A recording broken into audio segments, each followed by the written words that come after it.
I'm appalled at what you said on that pod thing. It's disgusting. This is the After the Show podcast. It's where we get honest and real with yo ass. So sit back, relax, have a blast, because it's time for the After the Show podcast. Okay, here we go. Welcome to the KVJ After the Show podcast. Happy Monday. Eventful weekends, I think all the way through. Virginia's husband, Panda, he had an eventful time in Tallahassee for Parents Weekend. And Florida State got their first win of the year, so congratulations to them. Panda was good luck. Yeah. Nice. Apparently so. Being up there for Parents Weekend, he did have a lot of fun. He loved it. Oh, I bet. I went last year. It was super fun. It looked like they watched the game in a sports bar instead of going to the stadium. Is that right? I believe they did. It was a bar named Bowden's. I've never heard of, but that's a great name for a sports bar in Tallahassee. They couldn't have a better name. I think it was Bowden's. Yeah. Mm-hmm. That's where they watched it. But before they went to watch it, they also went to like 5 different fraternity houses. And Panda was like, whoa. Because he never had that whole big university experience. It's kind of overwhelmingly awesome to go and see. Just, whoa. Well, you know what? For that reason, nothing beats college football to me. Now, look, I've been great places where the tailgating is good. I lived in Kansas City for 2 years, and they tailgate really well for Chiefs games. I get that. I know Buffalo, they love it because, they don't really have the college experience. They hardcore go out for the Bills, though, yes. Yeah, right. Their tailgating for their Bills is insane. But to me, with college, you'll have people come in RVs earlier in the week, and they set up tent cities, and there are places like the Grove and Ole Miss game, and I just know I grew up tailgating at Buckeye games, and you can't beat it. It's the experience about it. You can not like football one little bit, and you will love going to football tailgating. If you go to a Buckeye game, do they have the candy Buckeyes as a treat available at the concession stands? No, I don't think it's at the concession stands, but you'll have it throughout all the tailgating. People will make them. Yeah. A lot of people make them homemade. Yeah, and they may. I just don't remember specifically. It's been a couple years since I've gone to a Buckeye game, but last I remember, no, I don't think we had the candy Buckeyes there. They don't keep well in the heat. I would fuck up some Buckeyes today. Oh, yeah? Yes. They're good. A little bit of a sweet tooth. They get to you. There's so much sugar in those things. You have like 2, and I have this thing where I get flush and I feel hot if I have too much. And I can just feel it. The sugar coursing through my veins. Feeble. I am. I can't eat anything. It's just too much sugar. I hate it. It's a real Everything thing. affects me. I ate a half of a chocolate cake not that long ago, and it was overwhelming. I had the sweats. Right. Yeah. It's kind of it. Sweats. I had cake sweats. I kind of get the same thing. Yeah, so it happens. But yeah, that's fun. And then the rivalries are fun. I'm really into today, people really going in hard on Canes fans and how they behaved at the South Florida game in Tampa over the weekend. And then, I'm starting to get those emails now. You can't spell scum without UM. And so, there's all that kind of, but it's fun. Those rivalries and the smack talking and all that. That makes it good. As long as it's fun and everybody's being like, not serious. Like when it goes to like blows in the stands and you see fist fighting and children are right there crying, that ain't like cool. I don't want to be a part of any much. of that kind of shit. And I think any fan of the sport would be like, that's too much. Yeah, I mean, don't be using profanity. Don't be throwing stuff out. Don't say nasty, dirty sexual stuff. Don't make the kids around you cry. Like, I think there should be a level of decorum when there's children in the stands. Yeah. I don't want people in the stands fighting, but I do want the players fighting each other. When the Yankees and the Red Sox legit have a brawl on the field, it makes the game better. And it is, yeah. I mean, they always, whenever they show the big rivalry for, my college team is Michigan, and they always preview the game by showing all the fights that they've had. That's how they get everybody out there. Like, yeah, crying. Everybody gets all fired up for it. There's a little league team trying to, I don't want the Red Sox and Yankees to fight each other. You guys need to get along. I'm like, kids, shut the fuck up. We want that. We want this rival. That's right. I said, don't curse at the kids. And you just said, kids, shut the fuck up. Well, just these kids at ESPN that were really just, we don't want fighting in baseball. I'm like, yeah, some of us do. It just, still, it's something for me. And, I guess some people, where I grew up really strict household and all that stuff. And so, when I see that, I feel a little bit weird. There's even a clip of Selena Gomez today, and they were asking her about her being so open and then some of the comments she gets, because recently she had talked about how because of her health issues, she's not able to bear any children. She's bipolar and something like that. And so she's sitting there, she's talking about empowerment. She's sitting right next to a girl that's, I don't know, probably about 9 years old, and there's another little girl. And she's like, well, you know what I say to him? Fuck him. And then she kind of turns to the little girl. She's like, and I'm telling you that you need to be man. And it was just kind of odd. Wait, what? Selena Gomez dropped an F-bomb. She said basically, fuck him. And then she turns to the younger girl and she's like, and so for you need to be polite and respect and all this kind of stuff. It was just kind of odd.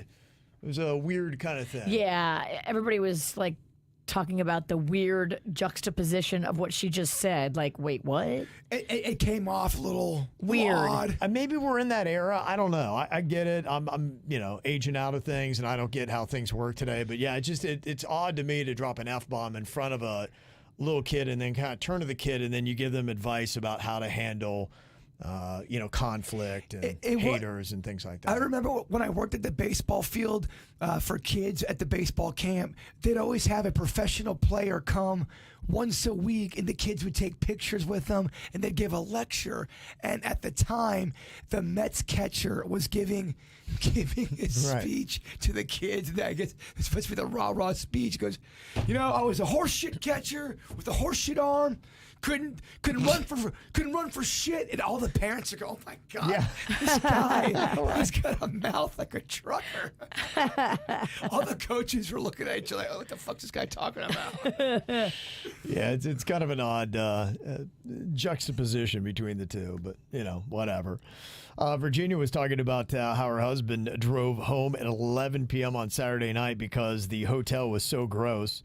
And Jackie said, I just had to tell you that I am pregnant. And Virginia's description from that hotel bed in the room, I am so nauseous already, I literally vomited all over the place. I'm so sorry. It made her vomit. Yes. That was a pretty gnarly story. Dude, this room, they said it was just repulsive. That's what happened to me in Jersey. I got this hotel. You sent me pictures. It was a motel. It looked like a crack den. It did, and it looked like drugs in the sink, as if someone was smoking either crack or meth. And then they just didn't clean the room, and then they sold the room to Jaybird, and he walks in, and it's a crack den. And then I walked across the street and had the shittiest meal I've ever had at a Denny's, and the waitress was crying in the lobby. And like, what the fuck is going on here in Jersey? I had just landed in Jersey, and all that happened. All right, let's go, kids. Like, it's time to go to Florida. Time to get out of Jersey. Pack it on up. We're getting out of here. Yeah, I just think it'd be funny, sometimes we tell these stories, we have no idea what's happening on the other end of this communication. Wouldn't it be great if we just had a screen where we could see other people and there's actually a woman that's openly retching because of Virginia's story? Yes. I'm so sorry. I feel bad. Well, it was gross in the beginning, and then I think you hit him at the end with yellow stains. With Something like that, yeah. There's very descriptive. I mean, she painted a picture. I'm sorry. I get on that. Now, Danielle's bringing it down here. She's like, I love me some Virginia. She said, I've got to tell you, though, I love your sassiness. It makes me laugh. There's one thing that I disagree with you on, though, and that is about your take on the Kansas City Chiefs kicker, Harrison Butker. She said, I believe that you're wrong in your point, your statement about him, saying that women don't deserve to have careers and should stay in the kitchen.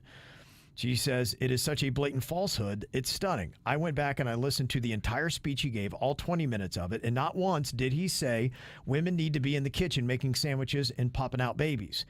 He did, however, give his wife all of the credit for his success. He praised his wife for everything she does to raise their children, teach them, and to run their home. He made clear that while he is given all the credit and fame for his God-given talents, none of his success would be possible without his wife to support him. He's so grateful and in love with his wife that he was moved to tears during the speech. That is not an example of the neck-bearded Neanderthal he is being portrayed as, but as a man that knows his place in the world and recognizes his wife as his partner, not his subordinate.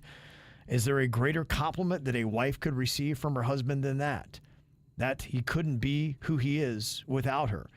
Harrison Butker then pointed out that while women do dream of their careers and goals, we do not do so in the same way as men. We have an instinct to nurture, to reproduce, to make a home and take care of our family. Men and women are different, and we contribute to society in unique ways. Instead of telling our daughters that they're not good enough until they're doing everything a man can do, we should be amplifying their strengths as women. Men are wired to defend and protect. Women are life givers. What an amazing gift we as women have that is being erased in today's culture.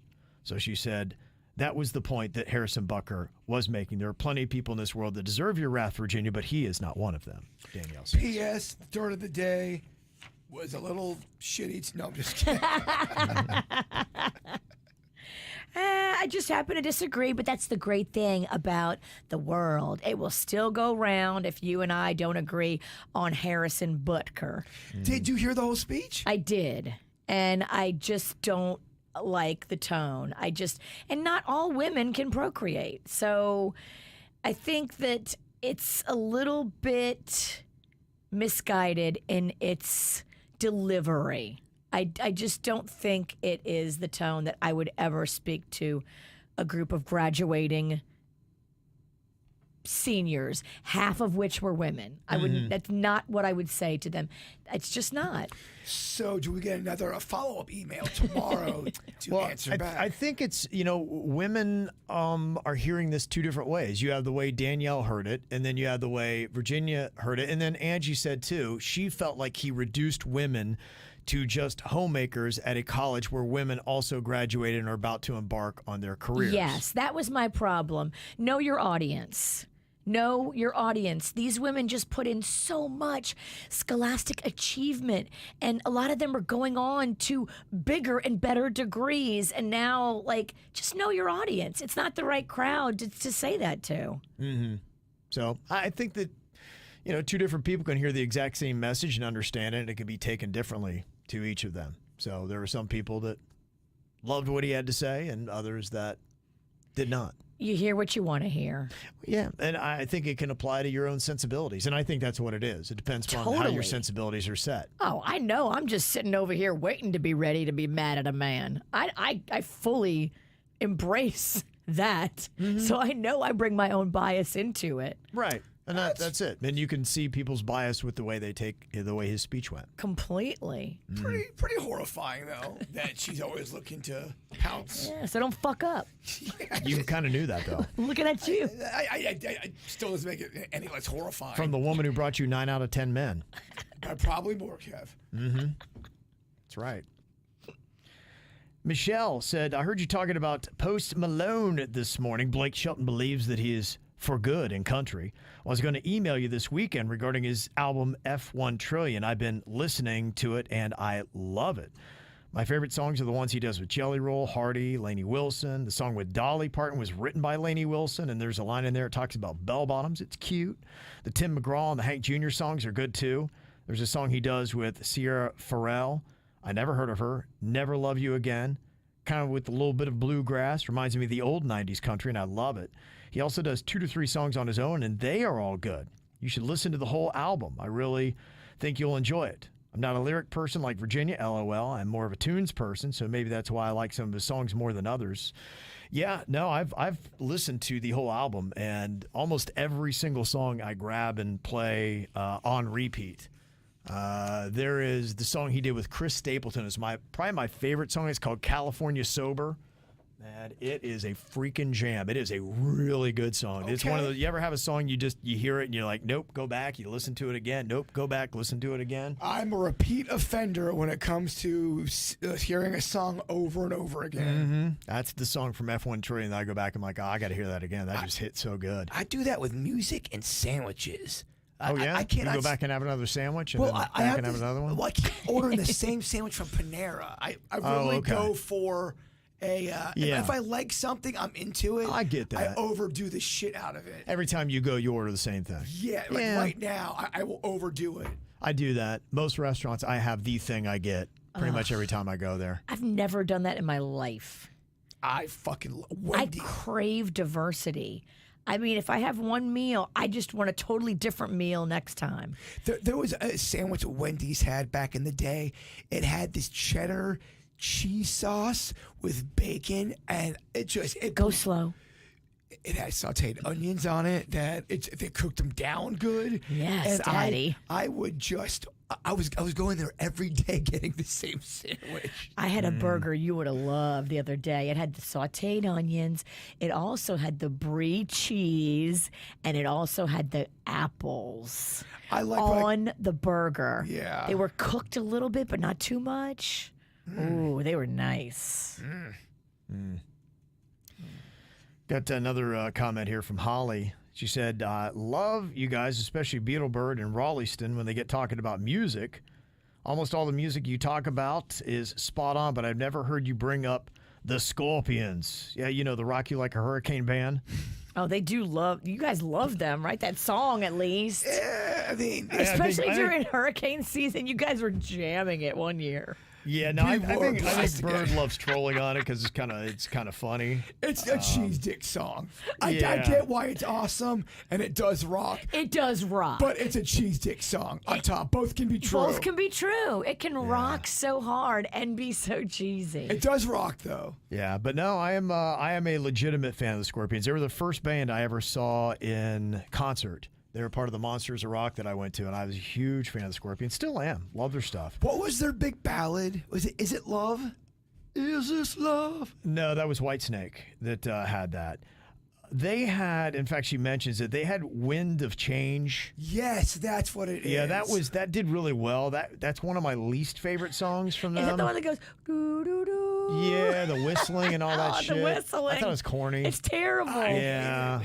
I hate that song. Yeah, I didn't love that either, so I didn't. They do the ballad. I would say, if I had to say Scorpions, they had a song called "Still Loving You," which to me that's a great power ballad. Okay. Like, and I feel like that's legit. And like a lot of these bands, you know, the weird thing is when they are younger, their music's more raw and it's just better. Like, I feel that way about Def Leppard. You listen to Pyromania. Unbelievable album. Like, it's raw, it's gritty. It sounds like young dudes that are Full of testosterone. Yes, and to me, in your rock, you really kind of need that. When dudes get a little bit older, they get a little softer. It doesn't hit the same way. So yeah, I love the Scorpions. They got a lot of great songs. I would go for their younger stuff though. I'll tell you what Def Leppard song still jams is Photograph. That thing goes off. I love Photograph. Almost every song from that album, phenomenal. And they're all really different. It's not like they sound the same. Some groups, every song sounds the same. That's true. Every song is very diverse, and they hit hard. Was it Leaving on the Heartbreak? Or Leading on the Heartbreak? Oh. What song is that? Yeah. By Def Leppard. Bringing on the Heartbreak. That's a jam. Yeah, that's such a great jam. yeah. Yeah, no, it's really good. So if you want to talk about early stuff, early Scorpions, early Def Leppard, if I think you have to like that genre, but if you do, those are very solid hairband albums. Well, did you like hairband shit? I did, not as much as Kevin. I was also heavily influenced by the MTV lineup. I loved the David Lee Roths. I loved the Milli Vanillis. I loved anything that had a video and a catchy tune. I wasn't specifically just rocking. Right. Let me see. Kevin said, yeah, all the bands are better before they get picked up by a label, and then you're told what to write and sing to. Yeah, I think there are probably a lot of elements that you could look into, like you diagnose an illness. You could look into many bands and be like, okay, what has gone on here and what is part of the decline? And I think there's so many elements. Sometimes it's just that bands, when they're younger, they get along. And I know for instance, like Motley Crue, when they were their early stuff, they get to a point where their stuff just sucks. But their early stuff was good, and a lot of it, they liked each other. They lived in the same place. They were always together. So they'd be sitting around working on a riff or something like that. And I think just that connectivity you can hear in the music. Oh, if you're a band that likes each other and you're all passionate, you can get a lot of shit done. Mm-hmm. Poison, they all lived in the same little room together, and their early stuff good. Then when they get older and they live in mansions and they're, whacked out of their minds and they don't put any effort in their music, you can hear it. So, got a comment here from Ryan in Lake Worth Beach. He said, Amendment 3 is a scam, but I'm voting yes anyways because the medical card process is a scam too.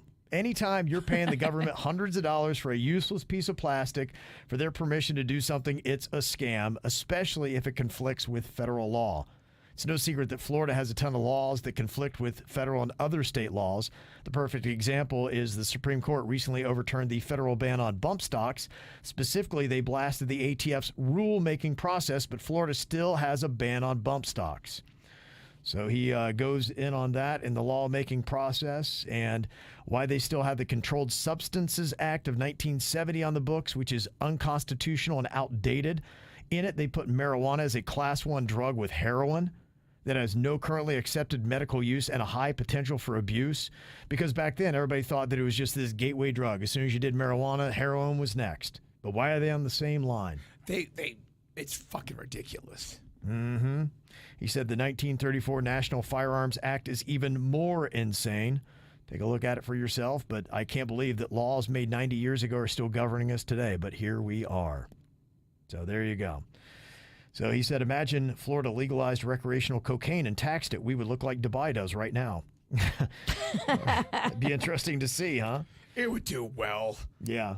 And he said it's pretty messed up that I can actually go find a $10 bag of cocaine cheaper than I can find a sandwich here in Brickell. Wow. Yeah. Yeah, there's a lot of things that if you really went through all of our laws and everything that's happening, it doesn't make sense. Probably handpick and write a book about it. Didn't you say cocaine? There's a lot of product out there right now, so there might be an over. Yeah, that's what I was reading, that some of the cocaine farmers in Colombia were having an issue and were having to go to other things to grow because there's just not the demand for their product anymore. They're growing the cocoa, and so now they're having to find other things. Some of them, it's why you had a rush on the border, because they're just trying to find other jobs now. So, yeah, they said there's a surplus of cocaine. Not that, we're not necessarily using it, but, it's, I guess, not to the same levels. So if you chew on a cocoa leaf, the stuff that it comes from, do you get high from that? You get a rush, yeah. In fact, a lot of the people that work in the fields that were picking the cocoa leaves, they'll chew on them all day long, and it gives them gives them wings, as you say. Yeah, in fact, get a lot more done. They use it in a lot of ceremonies in Colombia, and it's just kind of a way of life that, you'll kind of gnaw on a few cocoa leaves. I think they might do that maybe more than the actual cocaine, but somebody from Colombia would have to let me know. Dumb question. Yeah, please. I expect it. Are we allowed to grow cocoa plants here? We've asked this before, Yeah. and it No, went you can't. nowhere. You can't. You cannot. And I don't know that the climate is even right for it. Ah, gotcha. That's why I think it's pretty unique to that that region. right. Gotcha. Yeah. So it might need temperatures and altitudes and all that kind of But, stuff. I mean, there's a lot of hydroponic motherfuckers in these parts. Like, couldn't you create the right environment and grow it in your house if you were so inclined. Possibly. I don't know what kind of money that would take and how you'd have to do it and then how you get seeds and all that. And every knock on every door, every helicopter, every. Oh no, I'm not looking to get a green thumb, but I'm just curious. Like, And the other thing I don't know is just from what I've seen, maybe in the process, it might take a lot of cocoa leaves to really get any kind of real cocaine out of it because they have to mash down the leaves. They get the paste out of it. Make it into a paste, dry it out. Oh, kind of like your throat. Your throat said nope. some went glunk. You don't get to say the word It's dry. telling me it's like my throat's like you're talking too much. Did you choke on a cocoa leaf? Your throat hated my question. Yeah, I guess so. Kayla in West Palm with a story that I'll just give it to you like this. Stop walking your dogs by water. So it just, you know, we say this a lot because I love dogs and I just can't believe that people don't know that yet. I don't know how you're here for any amount of time and you don't know, keep your 15-pound dogs away from bodies of water. They were talking about how we'd heard about that gator was laying in wait on Friday. Yeah. And it was sitting there and they're like, that thing is just waiting for someone to bring a dog along. Because, you know, that I wouldn't blame you. That was on a walking path and it was in the mangroves and it was just hiding in there. It was like, the gator figured it out. They're smart. He was tricky. Yeah. I wonder if you really could interview a gator, would they rather have human or dog? What tastes better for them? Dog. I think Yeah. dog, because Dog? it's going to be easier for them Right. to take it down. Yeah, and I'm not sure how much their taste buds are cranking in that. I think they're just looking at survival and sustenance. And if you went to your average gator, not many of them have tasted the delicious, sweet human flesh. I think I would be, so delicious. Yeah. For a gator, I think they'd be quite happy with their find. So much sugar, so much salt. Yeah. So anyway, the moral of this story that they gave, which I'll spare you of, is they say, don't walk your dogs near water. And apparently the wildlife people, they can tell a gator that's eaten and they know when it has. And so now they're searching for the gator. So and then the gator gets in trouble. Just gator trying to be the gator. Yeah. I think they curtains the gator? I believe so. Yeah, I guess maybe they feel like it's too close, too familiarized with humans that it would do that, but they're just trying to get its meal on. It's doing what it does, you know, and you're making it easy. Right. If you're walking your little fifi by the water's edge. It's almost like fishing. Yeah. I mean, your dog is nothing more than bait, and you're throwing it down by the water. So, you know, think about that. You wouldn't put your dog on a hook and throw it into the ocean, so don't put it on a leash and walk it down by water. That's a great example. Yeah. No, the water's beautiful, but stay away from it. Ryan also giving us an interesting little perspective on what is going on with some of the crazy parties happening in Miami. Freaker parties. Freaker parties? Yeah, I don't know if this is anything that's spun off of Diddy or just what's going on. Freak off, freaker. It's when a bunch of dudes, they all get together, they do drugs, and they get it on. So one of them invited me, sent me a video snap of what appeared to be 15 or so guys in his apartment, living room with a whole lot going on. The interesting thing is some of the guys I recognize from their tattoos have girlfriends. Sounds like these are all dudes boning each other. Wow. So that's how it is in the snack pack. They're just what, circle jerking and 69? I think more than More than jerking. that, yeah. Because one guy said it feels so good to go harder. You heard in the video. What? Yeah. Whoa. Yeah. So there you go. There you go. Yeah, I have heard the one thing that I've heard coming out of Brickell a bit is that pink cocaine.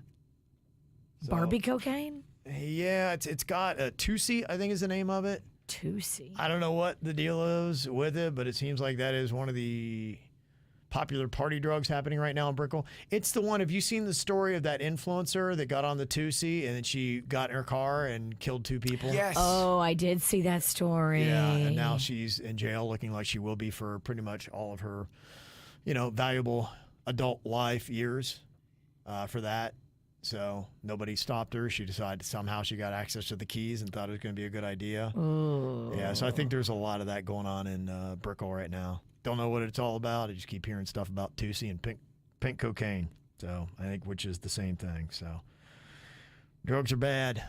I mean, if you're gonna do the pink cocaine, just don't drive. Don't be stupid. Like, just go walk somewheres. So, is the message: do your pink cocaine, but go walk. You can't stop people from doing pink cocaine. Yeah, I'd Just say don't try get to, behind the wheel. Try to find other things. Call an Uber. Try some pink lemonade. It's a lot safer. Well, I'd seen it and I didn't know. You know, we had seen Mercury Morris, the former Miami Dolphins player, passed away over the weekend at the age of 77. He was on the undefeated 72 Dolphins, won 2 Super Bowls, 3-time Pro Bowler.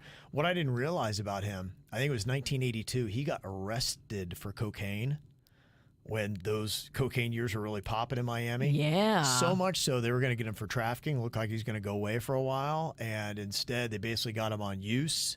And he became an anti-cocaine advocate after that, went around speaking, you know, it was his public service thing was to tell kids to stay off drugs. Wow. Yeah. I didn't know that part of his life. So I thought that was rather interesting. That is. Good, he turned it around. He did, yeah, and made a testimony to it. So, yeah, you know. Because, yeah, there's just a lot of trouble comes from them drugs. Oh, yeah. Especially if it's pink. A lot more sad stories than good ones, I think. True. Yeah. How many success stories do you have? Be going, you know what? I picked up cocaine and my life just took off. Man. It was great. And the next 40 years of my life were amazing. I did cocaine all the time, every day. I never lost any of my things, like my wife or my house. In fact, I got more fun, cool stuff. Yeah, I'm having a hard time. I'm trying to name those stories. They're not coming to mind right now. There was a guy I played baseball with who started doing cocaine in his late 40s. You're like, dude, that's when you start doing cocaine? That seems kind of like a... Kind of odd, yeah. I've seen that. There have been stories of people that at years where you think you'd be over your partying, that's when they pick it up. They're 40 or 50 and they just really start power drinking. Never did cocaine ever, and then started doing it on the reg. Yeah. Humans. In his late 40s. Yeah. Just very interesting. People and their drugs. Different kind of drug going on here for old Joe. He sent us an email. He said, yeah, I go to the Atlantic Men's Clinic for assistance on the boner issues. It's advertised on your station. It's because of that clinic that I can have sex for a long period of time. Well. It's an amazing place to assist men. You were talking about dudes who finish too early. Yeah, also, you know. I didn't know they had clinics to help you. I mean, I know they had the boner meds, but apparently they also have things to help you stay in the game longer. I think they do. And they have lots of technology for men and women now. That's what happens, too. If you take certain antidepressants, for 1 out of 3 dudes they can't come. Ironic, because now if you thought you were depressed before, hey, now your dick doesn't work. The only thing I used to enjoy was a sweet release. The only thing I loved was a good dicking. Yeah. Now I can't. It could get just downright. It's almost you want to finish that because it feels good, just because you have to accomplish the completion.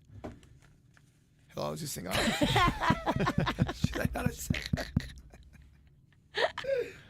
Yeah, it's a thing. Well, I'm glad you found some relief from one of our advertisers. That is a good ending to the story. A happy ending.